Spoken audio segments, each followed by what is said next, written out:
नमस्कार मंडळी, श्री स्वामी समर्थ. 17 मे पासून अधिक ज्येष्ठ महिन्याला सुरुवात झालेली आहे आणि 15 जून पर्यंत हा अधिक महिना म्हणजेच धोंड्याचा महिना असणार आहे.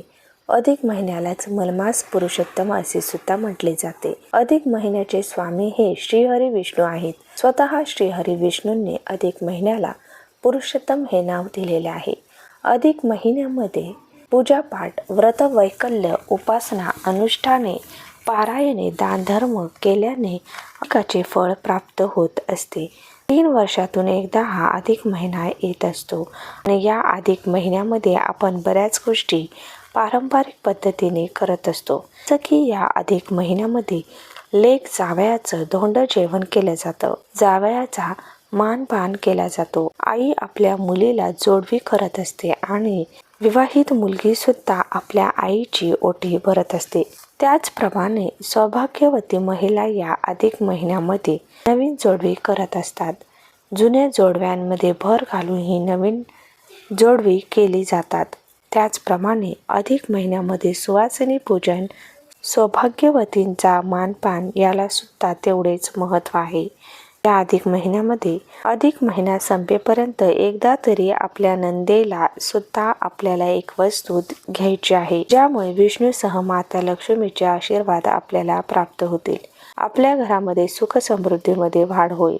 आपल्याला अखंड सौभाग्याची प्राप्ती होईल. जर आपल्याला नणंद नसेल किंवा नणंद जी आहे तर ती अविवाहित आहे, कुमारिका आहे, मग आपण तिला कोणती वस्तू द्यावी आणि नणंद नसेल तर आपण काय करावे याची संपूर्ण माहिती आपण आजच्या या व्हिडिओमध्ये पाहणार आहोत.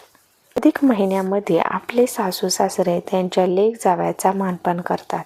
म्हणजेच आपल्या नंदेचा आणि तिच्या नवऱ्याचा मानपान हा अधिक महिन्यामध्ये आपले सासू सासरे करत असतात. त्याचप्रमाणे आपला जो नवरा आहे तर तो सुद्धा त्याच्या बहिणीसाठी काही ना काही करत असतो. म्हणूनच आपण सुद्धा नंदेला एक वस्तू द्यायची आहे. म्हणजे भाऊजाईने या अधिक महिन्यामध्ये नंदेला एक वस्तू आवर्जून द्यायची आहे. जेव्हा आपली नणंद ही धोंडे जेवणासाठी आपल्याकडे येत असते तर त्यावेळेला आपण तिचा मानपान करत असतो. सासू जी आहे तर ती तिची ओटी भरत असते. त्याचप्रमाणे जावयाला सुद्धा एखादी सोन्याची चांदीची वस्तू दिली जाते किंवा आपण निरंजन जे आहे तर ते देत असतो. तसेच 33 अनारशाचं वाण जे आहे ते सुद्धा जावयाला दिलं जातं. भाऊजाईने सुद्धा या वेळेला आपल्या नंदेला एक वस्तू जी आहे तर ती द्यायची आहे. आता काही कारणाने जर आपल्याला जावयाचा मानपान करणे शक्य नसेल, कारण काही घरामध्ये अधिक महिन्यामध्ये जावयाचा मानपान जो आहे तर तो काही कारणाने केला जात नाही, अशा वेळेला सुद्धा आपण नंदेला बोलवू शकतो आणि तिला ही वस्तू जी आहे तर ती देऊ शकतो. ज्या दिवशी आपल्याला नंदेला ही वस्तू द्यायची आहे त्या दिवशी आपल्याला सकाळी लवकर उठायचं आहे. त्यानंतर स्नान करायचं आहे, स्वच्छ वस्त्र परिधान करायचे आहे, आपला उंबरठा मुख्य दरवाजा स्वच्छ करायचा आहे. शक्य असेल तर आपल्याला छान अशी रांगोळी मुख्य दरवाजामध्ये काढायचे आहे. मुख्य दरवाजाला आपल्याला तोरण लावायचं आहे. रेडीमेड तोरण आपण लावू शकतो किंवा आंब्याच्या पानाचं, झेंडूच्या फुलांचं तोरण बनवून आपण हे तोरण सुद्धा लावू शकतो. त्यानंतर आपल्याला देवघरातील देवांची पूजा करायची आहे. विष्णू लक्ष्मीची विधिवत पूजा करायची आहे. तुळशीची पूजा करायची आहे आणि त्यानंतर जेव्हा ही नणंद आपल्या घरी येईल तर त्यावेळेला तिला ही वस्तू द्यायची आहे. जर आपल्याकडे धोंडे जेवणासाठी आपले नणंद आल्यानंतर आपल्याला ही वस्तू द्यायची असेल, काय करायचं आहे ते जेव्हा घरी येतील, म्हणजे आपले नणंद आणि तिचा नवरा जेव्हा आपल्या घरी येतील तर त्यावेळेला आदराने त्यांचे स्वागत करायचे आहे. लक्ष्मीनारायण समजून आपल्याला त्यांचा मानपान करायचा आहे. आपले जी सासू सासरे आहेत तर ती नंदेच्या ओटी भरेल. सासरे जे आहेत तर ते त्यांच्या जावयाला म्हणजे नंदेच्या नवऱ्याला जो काही मानपान आहे तर तो देतील. आणि यानंतर आपल्याला काय करायचं आहे तर त्या नंदेच्या आपल्याला पाय धुवायचे आहेत. पायावरती आपल्याला स्वास्तिक चिन्ह काढायचं आहे. त्या स्वस्तिक चिन्हाची आपल्याला पूजा करायची आहे. हळद कुंकू अक्षदा फूल आपल्याला त्यावरती अर्पण करायचे आहे. त्यानंतर नंदीला हळद कुंकू लावायचं आहे आणि त्यानंतर तिला ही जी वस्तू आहे तर ती द्यायची आहे. यामध्ये आपण काय देऊ शकतो तर आपण हळदी कुंकाचा करंडा देऊ शकतो, काचेच्या हिरव्या बांगड्याच्या आहे तर त्या देऊ शकतो, एखादी साडी देऊ शकतो किंवा आपण तिची ओटी भरू शकतो. आई सुद्धा तिच्या मुलीची म्हणजे आपल्या नंदीची ओटी भरतच असते, परंतु भाऊजाई आहे तर ती सुद्धा नंदीची ओटी जी आहे तर ती भरू शकते.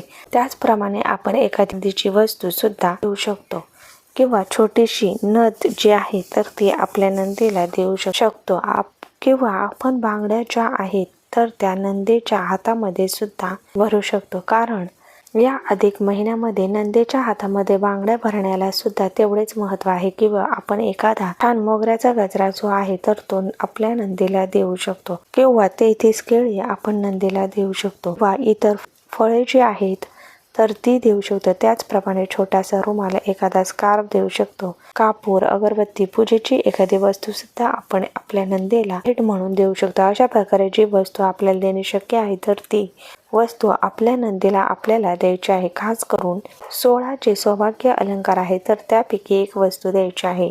म्हणजे हळदी कुंकवाचा करंडा असेल, बांगड्या असतील, छोटीशी नथ असेल, बिंदी असेल, अगदी आपण मेहंदीचा कोन देऊ शकतो, नेलपेंट देऊ शकतो, तर अशी एक वस्तू द्यायची आहे.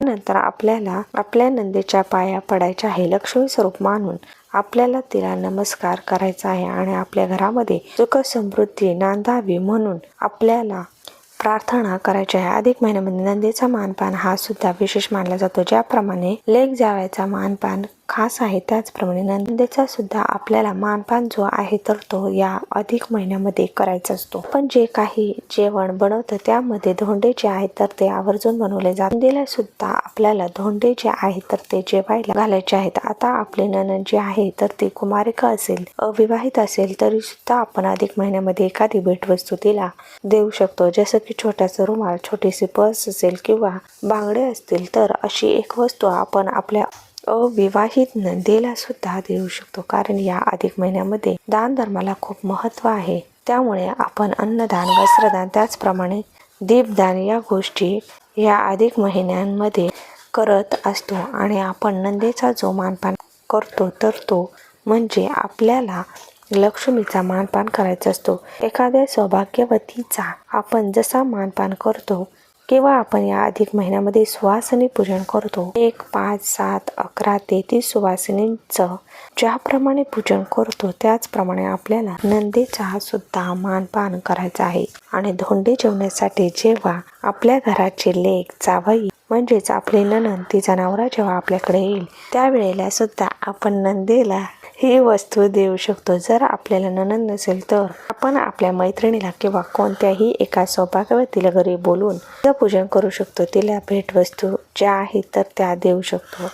शक्य असेल तर 33 आपण भेटवस्तू देऊ शकतो. त्या ताटामध्ये 33 वस्तू ठेवायच्या आणि हे वाण जे आहे तर ते त्या सौभाग्यवतीला किंवा आपल्या नंदीला द्यायचं आहे. आपल्याला ज्याप्रमाणे शक्य आहे, आपली आर्थिक परिस्थिती जशी आहे तर त्याचप्रमाणे आपण हे वाण जे आहे तर ते देऊ शकतो. हे वाण देत असताना सर्वात महत्त्वाची गोष्ट म्हणजे आपल्याला यासोबत दक्षिणा सुद्धा ठेवायची आहे.